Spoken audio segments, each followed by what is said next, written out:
तेरे नाम के सहारे या रसूल अल्लाह,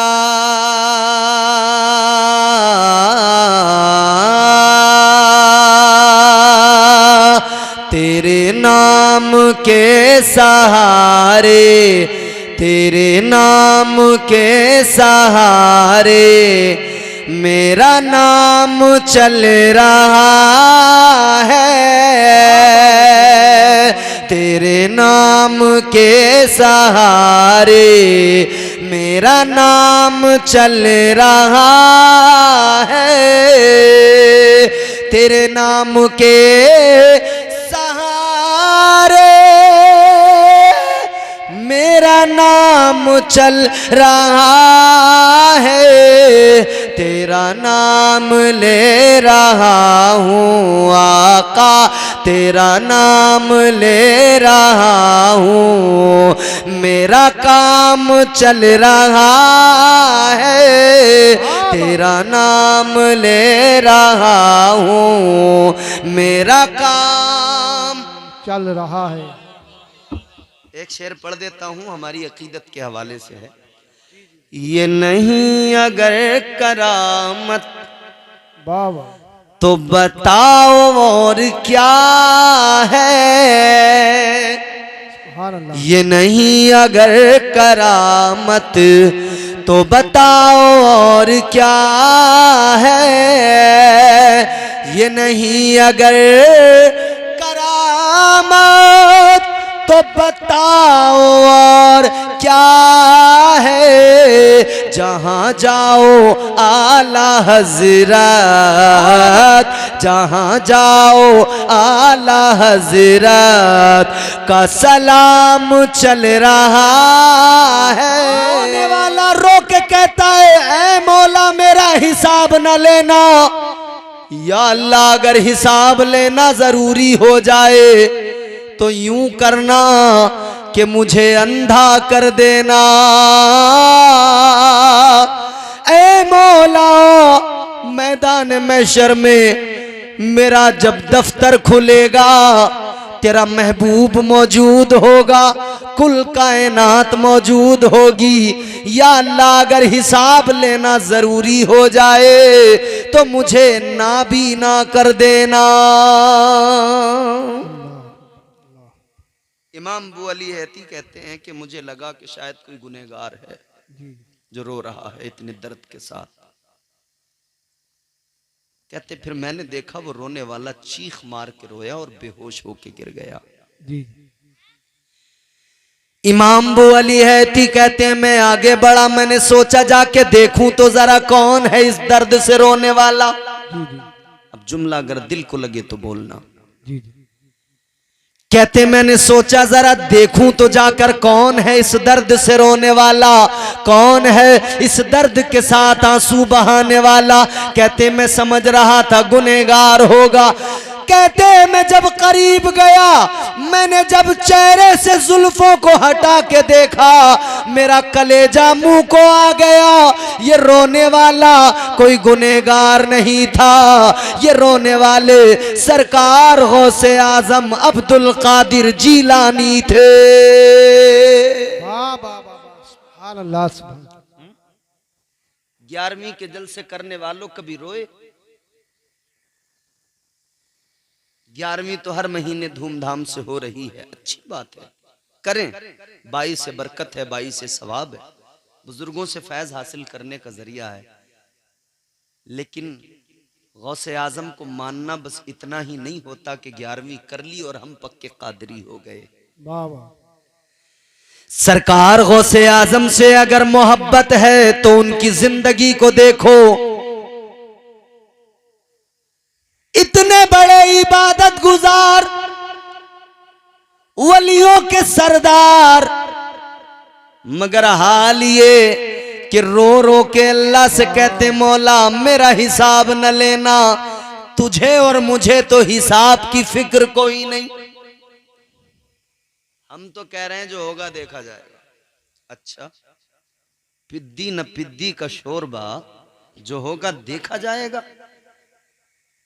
अमा मियाँ बारिशें अभी जरा सी ज्यादा हो गई, इंसान की औकात नहीं थी कि देख लेता। जी जी देख पाया? जिस इलाके में पंजाब में बड़ा तबाही तबाही थी, बोलो। हिमाचल में बादल फटे, तबाही ही तबाही थी। उत्तराखंड में कितने नुकसानात हुए, बिहार में बाढ़ आई, कितने नुकसान हुए, घरों में पानी घुस गया, जी। पुल टूट गए, रास्ते टूट गए, लोगों के घर बार बह गए, सामान बह गए, कितने लोग डूब के मरे। इंसान तू कहता जो होगा देखा जाएगा। जी, अबे जी। जरा सी बारिश अगर ज्यादा हो जाए, तू देख नहीं पाता, तू अल्लाह का अजाब देख लेगा। है औकात? मगर मर गया वो एहसास के आदमी फिक्र करे कि मुझे मरना है। जी जी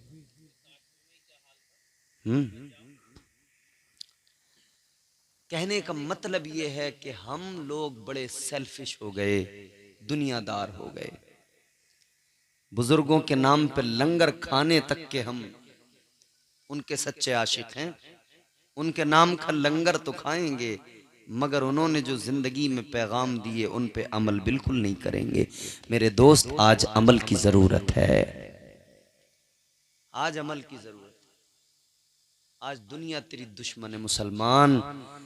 तू अगर दुनिया के पंजों से खुद को बचाना चाहता है ना, तो किसी के आगे रोने गिड़गिड़ाने की जरूरत नहीं है।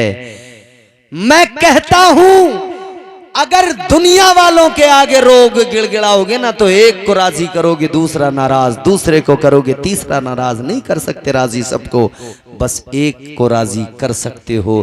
तो उस एक को राजी कर लो ना, जिस एक ने सारी कायनात को बनाया है। कि अब जो तुमसे बात हो रही है, इस पर पूरी तवज्जो रखना और इस उन्वान की अहमियत को गौर से समझ लेना। ये बहुत अहम बात है। खबरदार करने के लिए, होशियार करने के लिए। अब यहां कसम किस चीज की उठाई?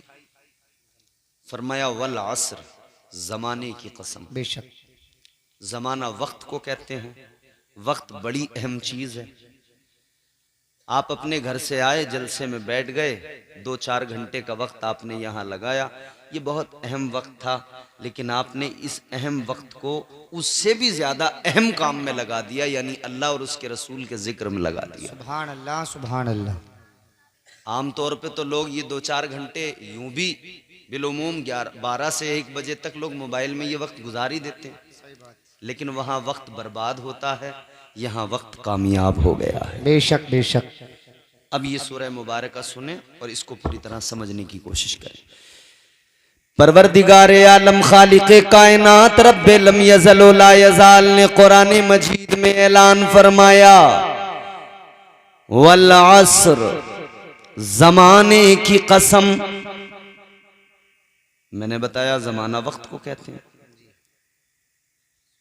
तो जमाने की कसम इसलिए, वक्त की कसम इसलिए, एक बात तो मोटी सी ये है कि बंदे वक्त की अहमियत को समझ ले। जी। क्या होता है वक्त? आप किसी नदी के पुल के ऊपर खड़े हो जाएं, नीचे देखें, जो पानी उस पुल के नीचे से एक मर्तबा गुजर जाता है वो दोबारा नहीं आता फिर वहां से गुजरने। वक्त का चरखा चल रहा है, जो गुजर गया सो गुजर गया। सुबह मगरूर को ये शाम भी कर देता है, शोहरतें छीन के गुमनाम भी कर देता है। वक्त से आंख मिलाने की हिमाकत न करो, वक्त इंसान को नीलाम भी कर देता है। वक्त वक्त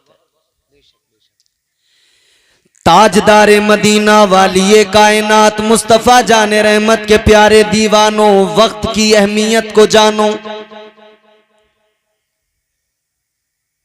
वक्त का चरखा चल रहा है, वक्त अपनी रफ्तार से आगे बढ़ता जा रहा है। ये जो जिंदगियां सांसों के जरिए आगे बढ़ रही हैं, इसको ये न समझा जाए कि हम बड़े हो रहे हैं। बल्कि इसको इस तरह से देखो कि जिंदगियां घटती जा रही हैं, जिंदगियां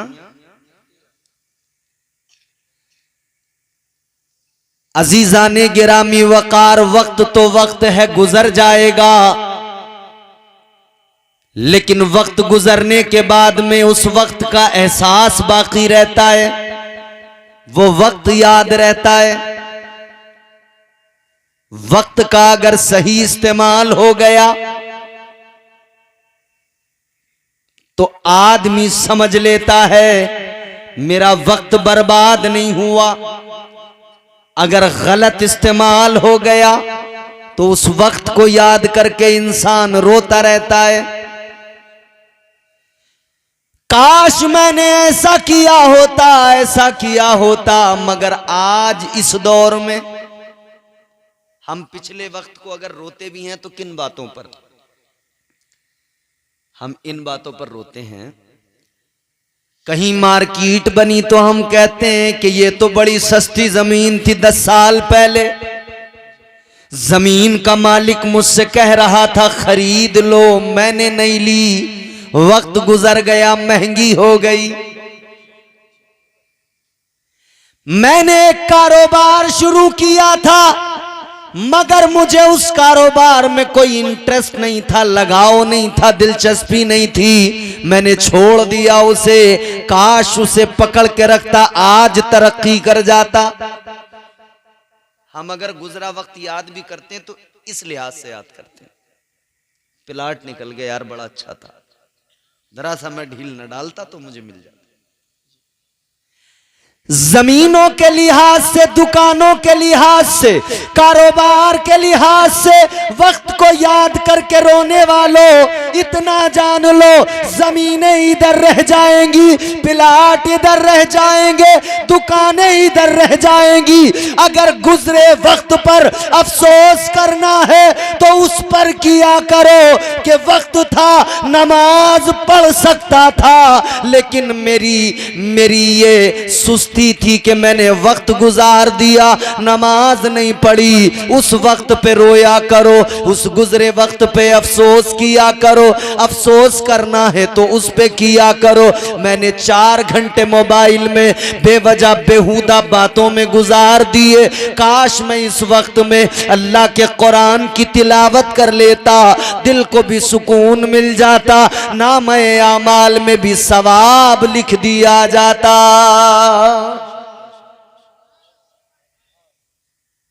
अगर गुजरे वक्त को याद करके एहसास करना है तो उस वक्त को याद करो जिसमें रब की नाफरमानियां की, उस पर अफसोस करो।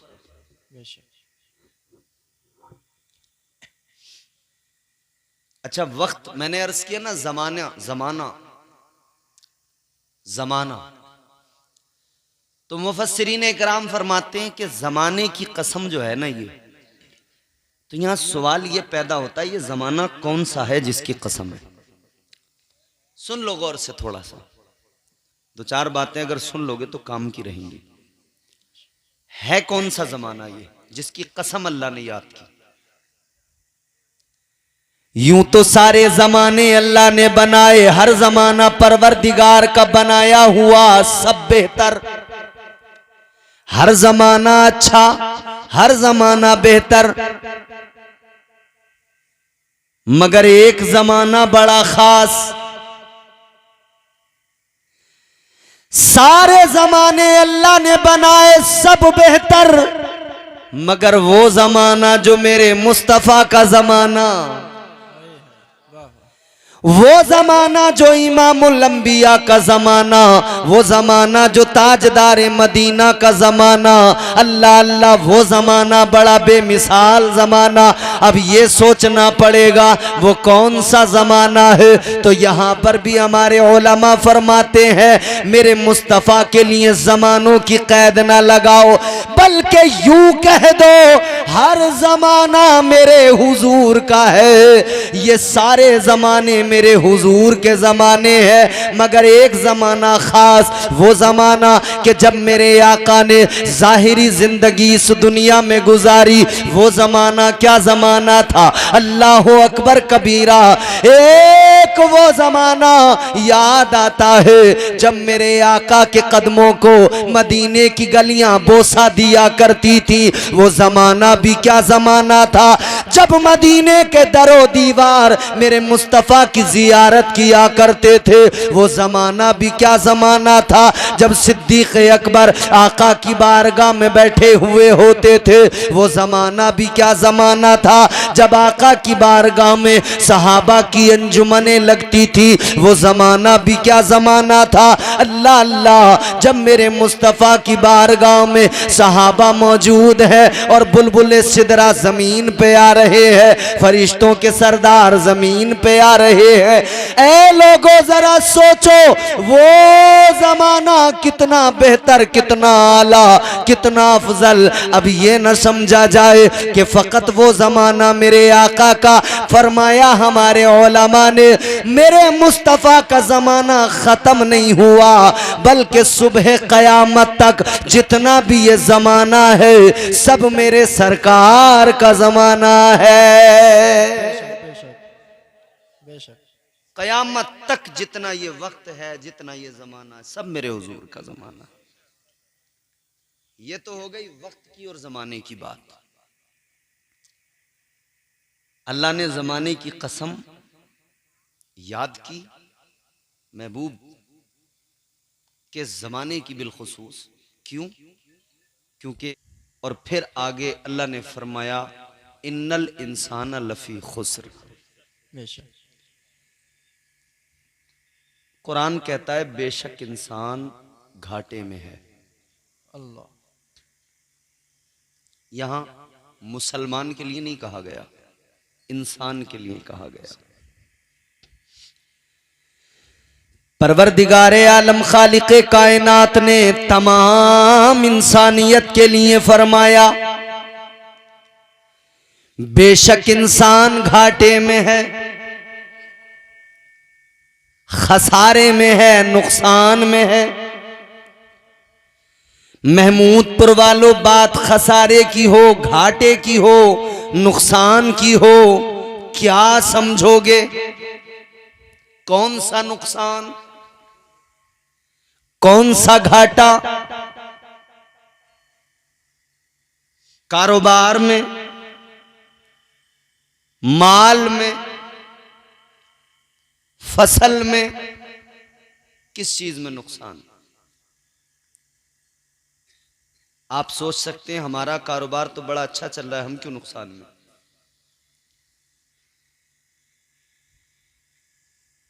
इंसान सोच सकता है मैंने तो जमीनें खरीद ली, प्लॉट ले लिए, मैं कैसे नुकसान में? मैंने बिजनेस ले कर लिया, तरक्की कर ली, घर अच्छा बना लिया, घर में एसी लगा ली, पानी भी अब आरओ का पीता हूं, सादा नहीं पीता, मैं कैसे नुकसान में? ऐ लोगों, बात अगर कारोबार के नुकसान की हो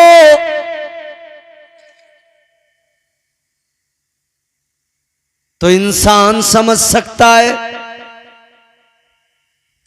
कि कारोबार का नुकसान कारोबार के जरिए ही मुनाफे में भी तब्दील किया जा सकता है।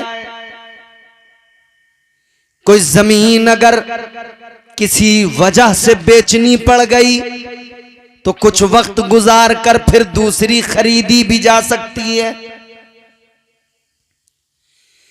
याद रखना यहां कारोबार के नुकसान की बात नहीं, जमीन दुकान मकान के नुकसान की बात नहीं, बल्कि वो असल नुकसान कि जो मुसलसल हो रहा है, वो असल घाटा जो मुस्तकिल हो रहा है, वो असल खसारा कि जिस खसारे में हम होकर भी समझने को तैयार नहीं कौन सा वो खसारा है, कौन सा वो नुकसान है।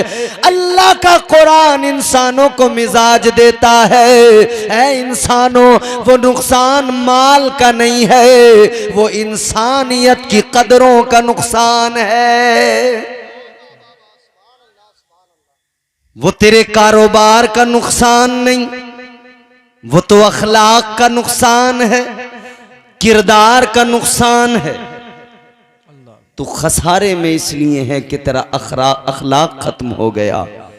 तो नुकसान में इसलिए है कि किरदार की दौलत तेरे पास से चली गई। तो नुकसान में इसलिए है कि रहम दिली तेरे अंदर से रुखसत हो गई। तो नुकसान में इसलिए है कि तू जालिम बन गया। तो नुकसान में इसलिए है तेरी जबान पे गालियां आ गई। तो नुकसान में इसलिए है तू झूठ बोलने लगा। ए इंसान, तू नुकसान में इसलिए है तू गीबतें करने लगा, तू चुगलियां करने लगा, तू लोगों के बुग़्ज़ से अपने दिल को गंदा करने लगा। तूने अपने दिल में कीने को जगह दे दी। तेरा नुकसान ये कितना बड़ा है, तू समझे न समझे, तेरा सबसे बड़ा नुकसान तो यही है। इससे बड़ा क्या नुकसान होगा कि इंसानियत मर जाए, इंसानियत दम तोड़ दे। क्या आज आप देख नहीं रहे हैं, कुछ तो खून के बाजार लगे हुए हैं। इससे बड़ा नुकसान क्या होगा? जमीन के एक छोटे से टुकड़े के लिए भाई अपने भाई को मारने को तैयार है। इससे बड़ा नुकसान क्या होगा? बंटवारा हुआ खेत का, एक बालिश्त का झगड़ा था। एक बालिश्त का झगड़ा इतना बड़ा कि कोर्ट कचहरी तक बात चली गई। और कितना नुकसान करोगे? क्या ये कम नुकसान है? मगर हम इस नुकसान को नुकसान ही नहीं समझ रहे। इंसान सिर्फ नुकसान कारोबार वाले को समझता है कि कारोबार में नुकसान हो गया। याद रखना, सबसे बड़ा नुकसान यह है, आजकल दुनिया में आदमी तो बहुत मिलते हैं, इंसान कम मिलते हैं। इंसानियत सिसक रही है, बिलक रही है। वरना आप खुद सोचो, क्या कभी आपने ऐसा तसव्वुर किया था कि बर्बादियों के भी जश्न मनाए जाते हों? बोलो। इंसानियत तो यह है कि इंसान इंसान के साथ हमदर्दी रखे, उसके अच्छे बुरे में शरीक हो जाए, गम खुशी में एक दूसरे के साथ शरीक हो। यह तो है इंसानियत। अजीजा ने गिरामी वकार, ये इंसानियत दम तोड़ चुकी है। आज बर्बादियों के जश्न मनाए जाते हैं। आज लोगों के अंदर अजीब सी एक बात पैदा हो गई, भाई का नुकसान होगा तो भाई को तकलीफ नहीं होती बल्कि खुश होता है, सोचता है ये मेरा भाई मुझसे आगे ना निकल जाए। बल्कि उसके घर में जो बीवी है वो ये गुमान करके बैठी है, इस पूरे परिवार के अंदर, इस पूरे घराने के अंदर हम मालदार रहे, हम चौधरी बन के रहे, ताकि सारा परिवार हमारी इज्जत करे और हमारी हर बात पर सब लब्बैक कहें। घर से लेके बाहर तक यही हाल है। कितनी कमजोर हुई इंसानियत। 15 सदियां पहले इंसान जिस तरह वहशी दरिंदा बन गया था, फिर मेरे आका ने इस आदमी को इंसानियत का सबक पढ़ाया था। ये इंसान 15 सदियों के बाद फिर वो सबक भूलने लगा, फिर वही जालिम बन गया। सारी दुनिया को एहसान मानना चाहिए मदीने वाले का कि ताजदारे मदीना ने इंसानियत का सबक सिखाया दुनिया को। आज भी अगर दुनिया चाहती है कि कामयाबियों की राहें फराहम हो, आज भी अगर जमाना चाहता है कि दुनिया के अंदर इंसानियत बाकी रहे, तो वो सबक याद करने की जरूरत है जो मदीने वाले आका ने पढ़ाया था, जो ताजदारे मदीना ने सिखाया था। वो क्या सबक था? अखलाक, किरदार। वो आज हमारे अंदर नहीं है। क्या अखलाक था? मेरे मुस्तफ़ा जाने रहमत के अखलाक के बारे में अल्लाह ने कुरान मजीद में फरमाया, व इन्नका लअला खुलुक़िन अज़ीम। सुभान अल्लाह, वाह, सुभान अल्लाह। ताजदारे मदीना के अखलाक की गवाही तो कुरान दे रहा है, अल्लाह ताला का कलाम दे रहा है। अब उस अखलाक के चंद मंजर भी दिखा दूं, फिर आगे बढ़े। एक तेरा मेरा अखलाक है। गंदे कपड़े अगर किसी के देखे तो मुंह बना लिया, बात नहीं करते, हल्का समझ लेते हैं। एक तेरा मेरा किरदार है, एक तेरा मेरा मुआमला है। गरीब को मुंह लगाने को तैयार नहीं। एक मदीने वाले आका का किरदार था। अजीजा ने गिरामी वकार ताजदारे मदीना ने मक्के की सरजमीन पर सबसे पहले गरीबों को सीने से लगाया है। नारे तकबीर, नारे रिसालत, उलमाए सुन्नत, हजरत अल्लामा कारी इम्तियाज बरकाती साई किबला जिंदाबाद जिंदाबाद। हुजूर ने तो सबसे पहले गरीबों को सीने से लगाया। अच्छा, एक बात बताता हूं मैं आपको। जी जी। कमजोर आदमी को हर दौर में दबाया गया है, ये कुछ नया नहीं है। जी। आज भी दबाया जाता है, क्योंकि आसान होता है कमजोर को दबाना। सामने मुकाबले में कमजोर हो तो उसको दबाना आसान होता है। जी जी। कमजोर पे जुल्म करना बहादुरी नहीं होता, बल्कि कमजोर पे जुल्म करना बुज़दिली होता है। जी जी। ऐ लोगों, इतना जान लो, इस्लाम ने मुसलमान को बुज़दिल नहीं बनाया।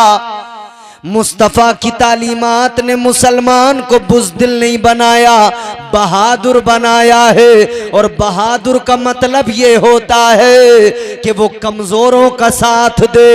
ऐ लोगों, सही मानों में बहादुर उसको कहते हैं जो कमजोरों का साथ दे, गरीबों का हामी बन जाए, गरीबों का मददगार बन जाए। सुभान अल्लाह, सुभान अल्लाह, जिंदाबाद जिंदाबाद। इससे बड़ी बहादुरी क्या होगी? अब हुजूर का अखलाक देखो।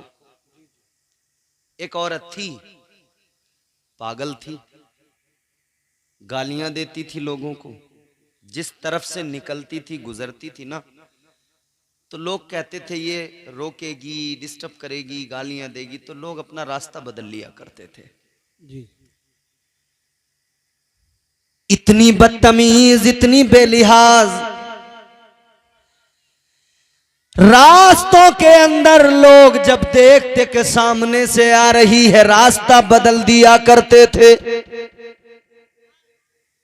मगर लोगों, एक दिन ऐसा भी है, तारीख बताती है, वो औरत एक रास्ते में है, उसी रास्ते से मुस्तफा जाने रहमत का गुजर हो रहा है। वाह वाह वाह, सुभान अल्लाह, सुभान। दिल चाहे तो बोल दे सुभान अल्लाह। सुभान अल्लाह, सुभान अल्लाह। वो भी उसी रास्ते से आ रही है, आका भी उसी रास्ते से जा रहे हैं। अल्लाह अल्लाह, मेरे आका ने उसको देखा, उसने आका को देखा। सुभान अल्लाह, सुभान। अच्छा, उसका तो मामला था ही कि वो परेशान करती थी। जी। उसने सोचा कि आज चलो इनको परेशान करते। आगे बढ़ी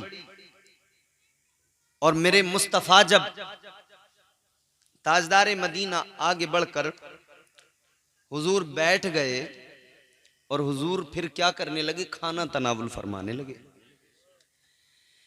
ताजदारे मदीना खाना तनावुल फरमाने लगे, आका खाना खाने लगे। वो औरत आगे आई, किस लिए आई थी? परेशान करने। कौन थी? यहूदन। आई थी परेशान करने। ताजदारे मदीना ने यूं लुकमा बनाया, उठाया, लबों के करीब किया। उसने देखा तो आगे आई तो सोचा परेशान करूंगी, सताऊंगी। हाथ बढ़ाया, जोर से लुकमा नबी के हाथ से छीना, अपने मुंह में रख लिया। अच्छा, ये काम ऐसा था कि जिस पे आमतौर पे आप खाना खा रहे हो, कोई आए और आके झट से छीन ले, अपने मुंह में रख ले तो बुरा लगेगा, नागवार गुजरेगा। अजीजा ने गिरामी वकार, गौर से सुनिए, मेरी तरफ आप तवज्जो करें, आप इधर उधर की आवाजों को न देखें। शैतान जो है ना, वो बहुत गड़बड़ करता है। अच्छा, अभी मामला ये है कि ये उधर की गड़बड़ सब बंद हो जाती। अगर मैं यहां गड़बड़ शुरू कर देता तो कहीं कोई गड़बड़ नहीं होती। जी जी। क्योंकि ये हुजूर का मिंबर है, ये हुजूर का, इसका तकद्दुस है, इसका अदब है। अब अगर हम यहां से ना गड़बड़ शुरू कर दें, वो गड़बड़ का मतलब आप समझते ही हैं कि यहां से हम हंसी मजाक, कॉमेडी, लतीफे और बस उछल कूद शुरू कर दें, तो फिर आप लोग जो है ना किसी तरफ तवज्जो नहीं करोगे, बस इसी में खुश हो जाओगे, अरे वाह क्या बात है। जी जी। लेकिन जब बात संजीदगी से होती है, कुरान की होती है, तो शैतान फिर इस फिक्र में लग जाता कि इन्होंने अगर कुरान और हदीस की बातें सुन के और कई अमल करना शुरू कर दिया तो मेरा तो नुकसान हो जाएगा। जी जी। तो उसे अपने नुकसान की फिक्र है, तो वो अपने नुकसान के चक्कर में वो लग जाता अपने काम पे। तो वो अपने काम पे जब लगता है तो वो ऐसे ही मामले तैयार करता है जैसा ये तैयार हो गया है, समझ रहे हो। आप जरा गौर से सुनिए, आई आगे बढ़ी, हाथ से आका के लुकमा छीना, मुंह में रखा, निगलने लगी। मेरे मुस्तफा जाने रहमत नाराज नहीं हुए, चेहरे का रंग नहीं बदला, माथे पर शिकन नहीं पड़ी, आका को गुस्सा नहीं आया। मदीने वाले मुस्तफा ने उसको देखा, मुस्कुराए। मुस्तफा जाने रहमत ने दूसरा लुकमा बनाया, उसको सब्जी में डुबोया, सालन में डुबो कर आका ने उसकी तरफ कर दिया। फरमाने लगे, एक छीन के खाया है, लगता है भूख लगी है, ले और लुकमा है ये भी खा ले। बैठ जा, आराम से खाना खा, शिकम सैर होके जाना। अल्लाह अल्लाह, इधर तो नबी की बोली है, उधर वो लुकमा है जो नबी के लबों को छू के आया है, उधर वो लुकमा है जो नबी के दस्ते मुबारक से आया है। कितना मुबारक लुकमा था जो मुस्तफ़ा के दस्ते मुबारक से निकला था। अब उसने उस लुकमे को छीना था, मुंह में रखा था, चबाया था, अपने हल्क से उतारा था। वो समझ रही थी ये रोटी का लुकमा हलक से उतरा है, लेकिन उसे पता नहीं था उस लुकमे के जरिए ईमान दिल में उतर गया है। वाह वाह वाह, सुभान अल्लाह। ताजदारे मदीना ने अखलाक के जरिए लोगों को मुतासिर किया। मुस्तफा के अखलाक ने लोगों को अपना बनाया। आका के अखलाक की ही वजह थी। एक बात मुझे बताओ, महमूदपुर का सबसे बड़ा मालदार आदमी यहाँ के गरीब आदमी को डरा कर कह दे कि सुन, मेरी मर्जी के खिलाफ न करना, जी जी, वरना अंजाम बुरा होगा, तो वो गरीब आदमी डरेगा कि नहीं डरेगा? उसके खिलाफ तो नहीं जाएगा कि अगर मैं इसके खिलाफ गया तो ये चौधरी है, सरदार है, मारेगा, फंसा देगा, जुल्म करेगा। मक्के के चौधरियों ने भी तो यही किया था, मक्के के सरदारों ने भी तो यही किया था।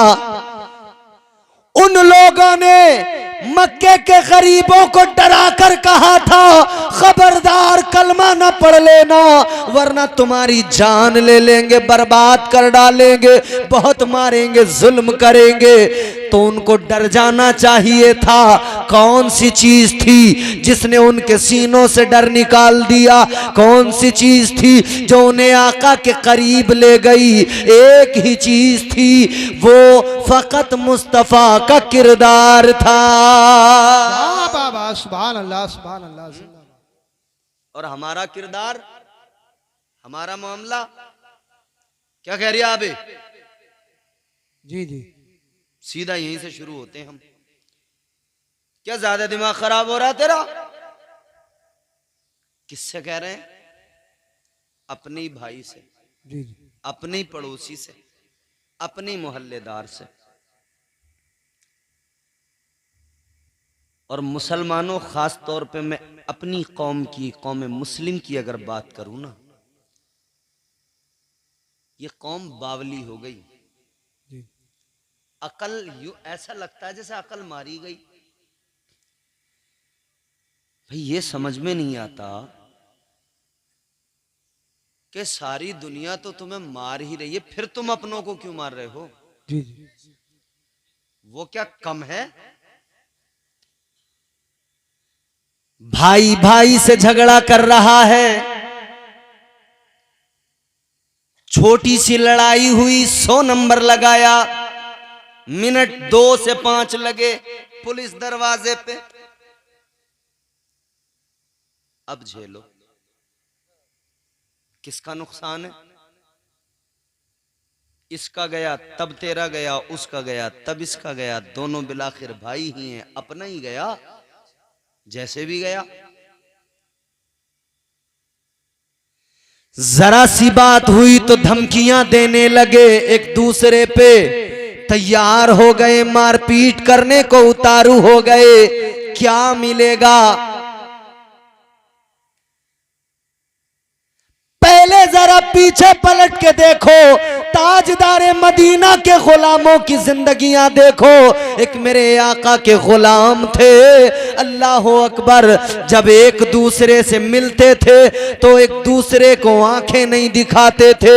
एक दूसरे से जब मिलते थे, एक दूसरे के लिए दिलों में गंदगी नहीं होती थी, दिल साफ होते थे। और जब मिलते थे मोहब्बत से मुस्कुरा के मिलते थे। वाह वाह वाह, सुभान अल्लाह सुभान अल्लाह। यहां दिल काले हैं, काले हैं दिल, है नुकसान। दिल काले हैं, बहुत गुबार भरा पड़ा है। सफाई करो दिलों की, दिल की दुनिया तब्दील करना जरूरी है, दिल की दुनिया को बदलना जरूरी। वाह वाह वाह, सुभान अल्लाह। दिल बड़ी अहमियत का हामिल है। पूरी बॉडी जो है ना, दिल की बात को सुनती है, मानती है। मैसेज दिल से निकलता है, दिमाग को पहुंचता है, दिमाग पूरी बॉडी को तैयार कर देता है उस बात को मानने के लिए। समझ रहे हैं आप बात मेरी? तो दिल दुरुस्त करने की जरूरत है, दिलों से बुग़्ज़ व हसद, कीना निकालने की जरूरत है। जी जी ये आपसी झगड़े, आपसी लड़ाइयां खत्म करने की जरूरत है। जी जी आपसी मामलात, आपसी मामलात, बैठो बैठो बैठो, आपसी मामलात दुरुस्त करने की जरूरत है। अच्छा, लड़ाइयां हमारी किन बातों की हैं? सुनो, इधर देखो।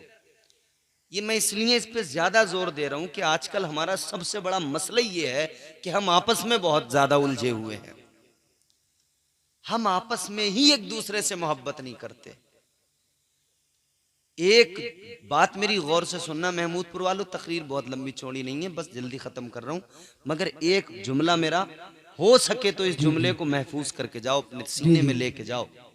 और वो जुमला ये है, हाँ वो जुमला ये है कि जब, बहुत गौर से सुनना मेरी बात, जी जी जब हम अपने भाई से मोहब्बत नहीं कर सकते तो फिर ये भी उम्मीद छोड़ दो कि दुनिया हमसे मोहब्बत करेगी। वाह वाह। जब हम अपने भाई के साथ इंसाफ नहीं कर सकते तो ये उम्मीद भी छोड़ दो ये दुनिया हमारे साथ इंसाफ करेगी। जी जी जी जी। पहले खुद मुंसिफ बनो, पहले खुद इंसाफ करो, वाह। पहले खुद आदिल बनो। जी जी। अपने रिश्तेदारों से कर्ज लिया, मार के बैठ गए, कहीं ना कहीं तो निकलेगा, फिर रोते हो हैं? भाई का हिस्सा मार लिया, भाई की जायदाद में जो बनता था नहीं दिया, तो उठाना तो पड़ेगा नुकसान कहीं ना कहीं। याद रखना, जब अपनों को सताओगे, अपनों को दबाओगे, तो ये भी जान लेना तुम्हें भी दबाने कोई ना कोई आएगा, तुम्हें भी सताने कोई ना कोई आएगा। फिर जब वो सताने आएगा, वो दबाने आएगा, फिर दाएं बाएं देखोगे, फिर कोई साथ देने वाला अपना अपने आसपास में नजर नहीं आएगा। वाह वाह वाह। सुभान अल्लाह। क्या जमाना आ गया, संजीदगी खतरे में है, खुदनुमाई का चलन है, सादगी खतरे में है, सर छुपाती फिर रही है आबरू इस दौर में, या इलाही कर मदद पाकीज़गी खतरे में है। जब से कम ज़र्फ़ों की आमद मैं कदे में हो गई, रो रहे हैं जामो मीना मैं कशी खतरे में है। वाह वाह। नारे तकबीर, नारे रिसालत। वक्त नहीं है नारों का। तो खतरे में तो बहुत सारी चीजें हैं, इस खतरे से बाहर निकलना है। जी जी। हर खतरे का हल एक है, हर नुकसान, हर खसारे को उससे बाहर निकलने का एक हल है। जी जी। अच्छा, मैं अगर खसारे पे नुकसान पे बात करने लगूं तो बहुत लंबी बात निकल जाएगी, वक्त इजाजत नहीं देता। 1 बज गया, खत्म ही कर। घड़ी तो गलत चल रही है। 1 बजने में 6 मिनट। हाँ, 1 बजने में 5-6 मिनट है। अब मेरा ख्याल वक्त हो गया, काफ़ी बात यहीं हमें ख़त्म कर देनी चाहिए, मगर ये लुब्बे लुबाब आप तक पहुँचाए देता हूँ। खसारे पे बात करने जाएं तो बात दूर तक जाएगी, लंबी जाएगी, मगर बात यहाँ पे ख़त्म कर लेनी चाहिए कि तमाम किस्म के नुकसानात, तमाम किस्म के खसारे, उनका हल वो भी हमें कुरान ने बताया है। भाई, इंसान बीमार हो जाए तो बीमारी है तो उसका इलाज भी है कि नहीं? बीमारी है तो इलाज भी है। जी जी। आप किसी डॉक्टर के पास जाएं, डॉक्टर मर्ज पकड़ ले और दवाई न दे, कह दे कि साहब बीमारी है मगर मर्ज इलाज कोई नहीं, जी तो आप जी। कहेंगे अजीब बात हो गई, भाई ये डॉक्टर किस काम का कि इलाज ही नहीं करता। मर्ज कोई भी हो उसके साथ उसका इलाज भी होना चाहिए। कुरान ने बीमारियां भी बताई, उनके इलाज भी बताए। परवरदिगारे आलम ने फरमाया, वल अस्री इन्नल इंसान लफी खुस्र। यहां तक तो अल्लाह के कुरान ने बंदों को बता दिया, जमाने की कसम याद की, और उसके बाद में आगे फरमा दिया इंसान नुकसान में है, इंसान घाटे में है, इंसान खसारे में है।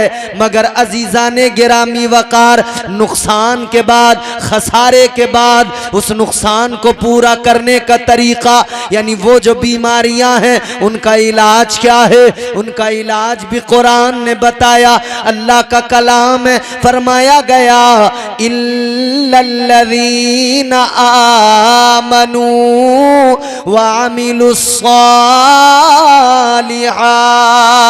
अल्लाह ताला का कुरान है, रब ने फरमाया अगर इन खसारों नुकसानात की भरपाई चाहते हो, इन खसारों को पूरा करना चाहते हो तो जान लो इनका इलाज ये है, हल ये है, पहला हल ये इल्लल्लज़ीना आमनू, अल्लाह और उसके रसूल पर ईमान ले आओ। सुभान अल्लाह सुभान अल्लाह। ये जितने भी नुकसानात हैं, अखलाकी नुकसान, किरदार का नुकसान और आपका जनाबे वाला इंसानियत का वाह वाह वाह नुकसान, सुभान। दुनिया में जितने नुकसान हैं, इन नुकसानात की भरपाई पहले भी हुई है। मेरे आका ने जब लोगों को इंसानियत का दर्स दिया, आज भी वही तरीका है। पहला काम अल्लाह उसके रसूल पर ईमान लाना, और फिर यहाँ से सबसे अहम दवाई एंटीबायोटिक। जी जी बीमारी कोई भी हो, डॉक्टर एक एंटीबायोटिक लगाता है, पूरी बॉडी को कंट्रोल कर ले। जख्म है तो उसके हिसाब की एंटीबायोटिक लगेगी। वो एंटीबायोटिक क्या है? फरमाया वामिलुस सालिहात, ऐ लोगो ईमान तो ले आए मगर अल्लाह आलिमुल गैब व शहादा, परवरदिगार जानता था ईमान होने के बावजूद भी बंदों में ये खराबियां आएंगी, तो इन खराबियों से बचना कैसे है, इन नुकसानात से दूर कैसे रहना है और नफे का काम कैसे होना है। तो फरमाया नेक आमाल करो, नेक आमाल करोगे ये वो एंटीबायोटिक है जो तुम्हें हर किस्म की गुनाहों की बीमारी से बचाएगा। नेक अमाल करो, हर किस्म की गुनाहों की बीमारी के लिए एंटीबायोटिक है। नेक अमाल सहाबा ने किए। हजरत सिद्दीक अकबर की जिंदगी देखो, है क्या इबादतें थी। यहां तो 4 सजदे किए, नमाजी बगलें उठा के चलने लगा। फिर बेनमाजी को तो वो समझता ही कुछ नहीं। सजदे करने वाला भी मगरूर है तो नमाजें छोड़ने वाला भी उस पे ताने कस रहा है कि ये देखो नमाज पढ़ते हैं तो बड़ा इतराते हैं। अबे वो पढ़ता तो है, तू तो पढ़ता ही नहीं है। ज़कात देने वाला ज़कात दे के इतराता है, साल भर बताता है मेरी तो इतनी बनती है, इतनी देता हूं। अगर किसी अमल में रियाकारी दिखावा आ जाए तो अमल खत्म हो गया। अमल दिखावे के लिए नहीं होते, अल्लाह के लिए होते हैं। दिखावे के लिए नहीं होते, जी जी अल्लाह के लिए खुलूस के साथ में। जी जी ये हमारे भाई ने हमें पर्चा दिया कि गौसे पाक का वाकया सुनाइए। जी गौसे पाक की जिंदगी का सबसे बड़ा वाकया जानते हो क्या है? करामत अलामत है विलायत की, लेकिन मुकम्मल मेयारे विलायत नहीं है। सही साहब क़िबला ने भी फरमाया था, जानते हो सबसे बड़ी करामत एक वली की क्या होती है? कि वो अपनी जिंदगी में अपने अमल के जरिए अपने चाहने वालों, अपने मानने वालों को सिखा के जाता है कि ये मेरा अमल देख लो, मेरा अमल देखकर अपनी जिंदगियों को अमल की रोशनी से मुनव्वर कर लो। वाह वाह वाह सुभान अल्लाह। उसकी जिंदगी की सबसे बड़ी करामत ये होती है। हरम शरीफ में गर्म पत्थरों पे सर रख के एक आदमी रो रहा था, बहुत दर्द के साथ रो रहा था। हम तो रोते नहीं, हमारे दिल पत्थर के हो गए, सख्त हो गए। हाँ हम रोते हैं, कब रोते हैं? जब हमारा कारोबार में नुकसान होता है हम रोते हैं। जी जी जब हमारे यहाँ कोई बीमार हो जाए तब हम रोते हैं। जी बच्चे बीमार हो जाए तब रोते हैं, माली नुकसान हो जाए तब रोते हैं। यानी हम दुनिया के लिए रोते हैं। अजीजा ने गिरामी वकार, दुनिया के लिए तो रोते हैं मगर अल्लाह के लिए कभी नहीं रोते। दुनिया के लिए रोने वालों कभी रब के लिए रोया करो। अगर एक बार भी अल्लाह के लिए आंखों में आंसू आ गए। उन आंसुओं की कीमत जानते हो क्या है? आप सुनो गौर से, आप दुनिया के लिए रोए, आंसू बह गए, कोई कीमत नहीं। कारोबार के लिए रोए, आंसू बह गए, कोई कीमत नहीं। मगर कभी दो आंसू अल्लाह की याद में, उसकी मोहब्बत में, उसके खौफ में बहा के देखो, उन आंसुओं की कीमत क्या। आओ मदीने वाले आका से सुनते हैं। ताजदार मदीना ने फरमाया, उन दो आंसुओं की कीमत बड़ी जो अल्लाह की याद में आंखों में आए। उन दो आंसुओं की कीमत बड़ी जो अल्लाह के खौफ के सबब आंखों में आए। फरमाया मेरे आका ने, उन दो आंसुओं की कीमत ये कि बरोज़े क़यामत वो दो आंसू अल्लाह के गुस्से की आग को ठंडा कर देंगे। सुभान अल्लाह, सुभान।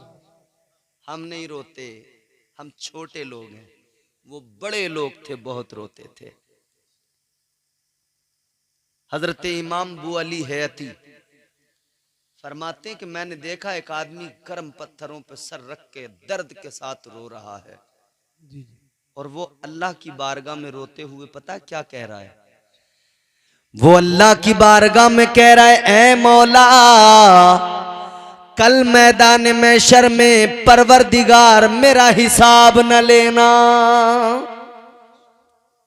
हाय हाय, हम तो कभी सोचते ही नहीं कि मरना भी है। जानते तो हैं मरना है, मगर फिक्र नहीं कि हमें मरने के बाद में अल्लाह को मुंह दिखाना है, अल्लाह की अदालत में खड़े होना है। कोई मुकदमा लग जाए दुनिया में तो अदालत का बहुत डर रहता है। एक वकील करते हैं कि भैया निकालो, बचाओ, फंस न जाए, जेल ना हो जाए। दुनिया की अदालतों से डरने वालों, एक बात जान लेना, एक सबसे बड़ी अदालत है, वो मेरे रब की अदालत है। इन अदालतों में अगर सजा भी हो गई, 2, 4, 10, 5 साल, 20 साल की सजा हो जाएगी, लेकिन वहां अगर सजा हो गई, वो इतनी लंबी सजा है कि वो खत्म नहीं होती। अगर जुर्म ऐसे कर लिए, बड़े जुर्म हुए तो फिर सजा भी बड़ी होगी, छोटे जुर्म तो सजा भी छोटी। मगर वो अदालत जो है ना, वहां मुकर नहीं सकते, झूठे गवाह ला नहीं सकते। वहां कौन है हमारा वकील? यहां महंगे से महंगा वकील, बड़े से बड़ा वकील। सुप्रीम कोर्ट के वकीलों की फीस सुन के खान खड़े होते हैं, इतनी महंगी फीस। मगर अल्लाह की अदालत में वकालत किसकी है? किसकी मजाल जो अल्लाह की अदालत में खड़े हो के बोल सके? वकालत चलेगी तो फकत आमिना के लाल की चलेगी। बाबा, सुभान अल्लाह, सुभान अल्लाह। जिंदा उनको अपना वकील बना लो और कह दो उनकी बारगाह में रोकर, वो कहो जो आला हजरत ने कहा, मैं मुजरिम हूँ आका, मुझे साथ ले लो। मैं मुजरिम हूँ आका, मुझे साथ ले लो, कि रस्ते में है जा बजा थाने वाले। बाबा, बाबा, जिंदाबाद, जिंदाबाद। उन्हें अपना बना लो, उनके बन जाओ। जी जी। रोने वाला रो रहा है। जी जी। हाँ, मैंने सुन लिया। रोने वाला रो रहा है, कहता है मालिक मेरा हिसाब न लेना। जी जी। महमूदपुर वालों, दिल से सुन लेना ये बात। कहता है या अल्लाह मेरा हिसाब न लेना। अगला जुमला तो ऐसा है कि दिल को तड़पा देता है, दिल फट जाता है।